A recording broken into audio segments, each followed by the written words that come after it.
peut-être pas jusqu'à Minou, mais bon, Mais jusqu'à pour le reste. jusqu'à mine.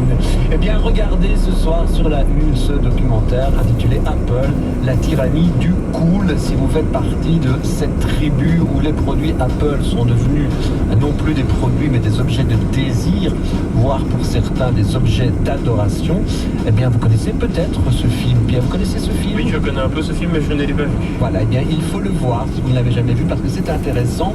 On voit quand même des choses extrêmes, certes, mais des choses quand même, comme ce garçon entre autres, qui se fait tatouer le logo de Apple, donc la petite pomme, Oui, sur le bras.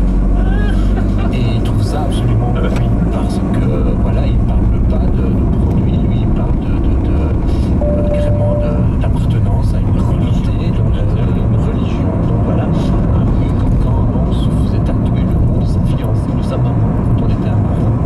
Et maintenant on se fait tatouer le logo de Apple. Le docu démarre, c'est légèrement scénarisé, comme ça c'est pas mal. Ça démarre sur le type qui fait le film, Sylvain Berger, qui a oublié l'anniversaire de sa copine.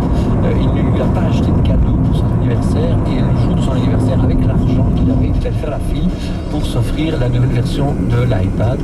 Et ça n'a pas plu à la copine qui le plaque évidemment.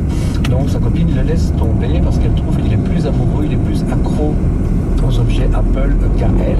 Et voilà, donc tout le film, on va essayer de comprendre le drame de ce garçon, c'est-à-dire qu'on va essayer de comprendre comment se construit une passion, cette passion, et dans certains cas, encore une fois les plus extrêmes, cette pathologie, donc qui s'exprime par une attirance irrésistible, pour ne pas dire, voilà, vers les produits de cette marque à la petite pomme qui rendrait donc soi-disant cool.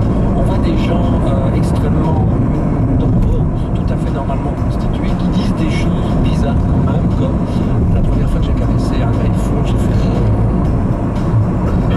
Non, franchement, tu vas du tout à ce point-là. des gens normalement constitués qui disent des choses comme quand je sens mon iPhone dans ma poche, j'ai l'impression d'appartenir au futur.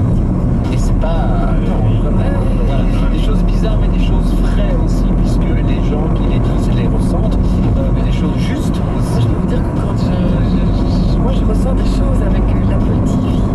Ah oui. Alors ça, mais ça, dans l'espace, quoi. Dans un film de science-fiction. Ouais, Ce sont les ondes Wi-Fi qu'on s'en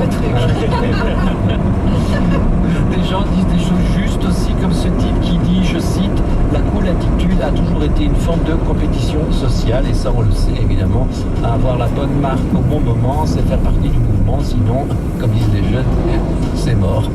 Beaucoup en tout cas. Voilà, c'est vraiment très intéressant à regarder ce truc sur Apple qui semble... ils expliquent tous ces gens que Apple, ça semble adoucir une espèce de manque qu'ils ont, de manque de sens ou de ce qu'on appelle, ça sert à combler leur ultra-moderne solitude, on va dire. Et c'est dans ce documentaire qu'on voit les effets qu'il y a sur le cerveau, l'ouverture d'un paquet Apple. Absolument. Ça, c'est mesuré, ouais. Et sur les amygdales. Ah bon? Ah ben oui, regardez, vous comprendrez pourquoi. Je ne sais pas tout vous expliquer ici. Voilà, on va avoir des psychologues, on va avoir des philosophes, on va à San Francisco, on va à New York, on va à Francfort, on va à Lille, je ne connaissais pas du tout ces iPod Battle. Voilà, les gens qui se... et en Angleterre aussi, chez un relooker iPhone à la branche. Non, ils font des battles d'iPod et c'est un peu sauvage quand même. On va aussi, en Angleterre, on va avoir un relooker d'iPhone qui fait des téléphones bordés de diamants. Un tout petit peu